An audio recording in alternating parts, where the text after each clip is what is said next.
why should a parent consider classical Christian education for their children? Well, there's a couple of aspects of this. One, why a Christian education rather than a secular education? And the answer is simply that there is no such thing as a neutral education. Every education is going to be communicated from a Christian worldview.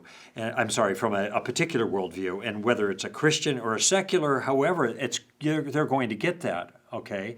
I want my children to have teachers that are in fact, in loco parentis, in the place of not just parents, but these parents who have these values and who trust in the Lord in this particular way. So I want them to be doing education in a way that's consistent with my convictions, not in a way that's fighting my convictions.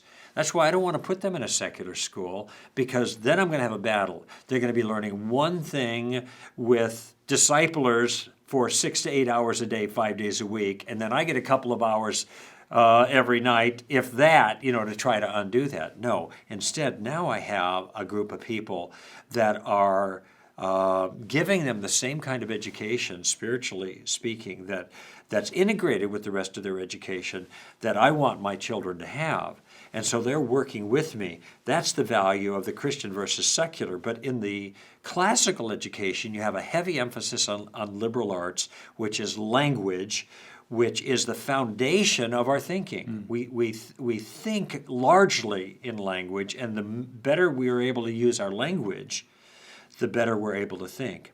The trivium approach to classical education adds the element that you have these 3 developmental stages called grammar, logic, and rhetoric that they can take advantage of in a child's life, grammar school, middle school, and high school, roughly.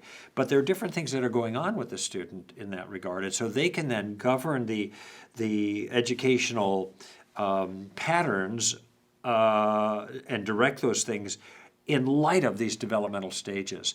So the combination here of the Christian school, as opposed to secular school, of the classical school, which is going to be a liberal arts emphasis and language emphasis, and the developmental stages of the trivium, to me are absolutely perfect. And I am so thrilled that my children get to benefit from this approach.